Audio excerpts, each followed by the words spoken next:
নমস্কার বন্ধুরা, সুনিতার হেসেলে সবাইকে স্বাগত।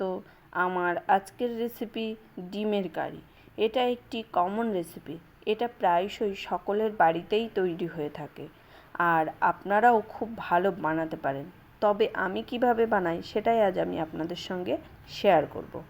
এখানে দেখুন, ডিম আর আলুগুলোকে আমি ভালো করে সেদ্ধ করে নিয়েছি।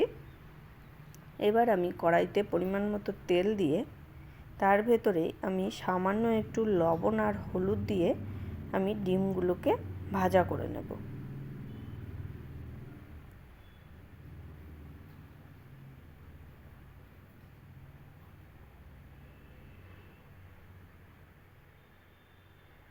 এখানে আমার ডিমগুলো ভেজে নেওয়া হয়ে গেছে। এবার আমি ওই তেলের মধ্যেই আলুগুলোও ভাজা করে নেব।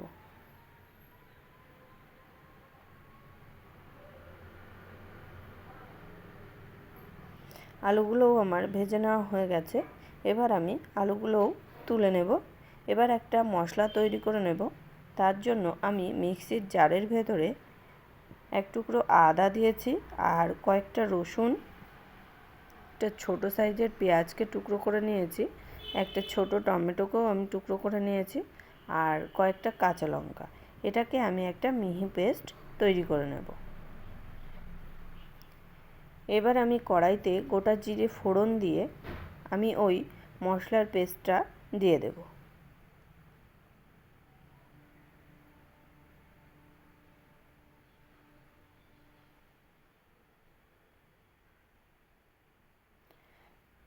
এবার আমি এখানে কিছু গুঁড়ো মশলা ইউজ করব।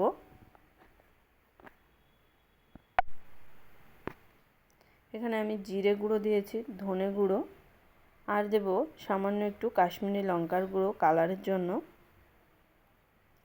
এবার দেব স্বাদ মতো লবণ আর হলুদ। এবার আমি এই মশলাটাকে খুব ভালো করে কষিয়ে নেব, মশলা থেকে কাঁচা গন্ধ চলে যাওয়া পর্যন্ত।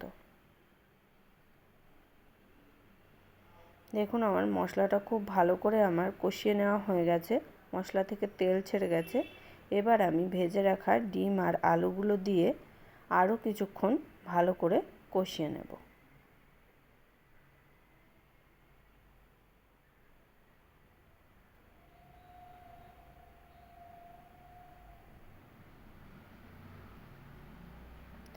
ভালো করে কষিয়ে নেওয়া হয়ে গেছে। এবার আমি এখানে পরিমাণ মতো জল দিয়ে দেব।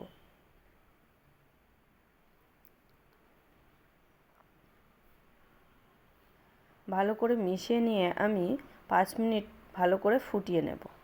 এখানে আমি ঢাকা দেব না, কারণ আমার আলুটা সেদ্ধ করাই আছে। আমি ভালো করে 5 মিনিট ফুটিয়ে নিয়েছি। এবার আমি উপর থেকে সামান্য একটু গরম মশলা গুঁড়ো ছড়িয়ে মিশিয়ে নিলেই তৈরি হয়ে গেল আমাদের ডিমের কারি।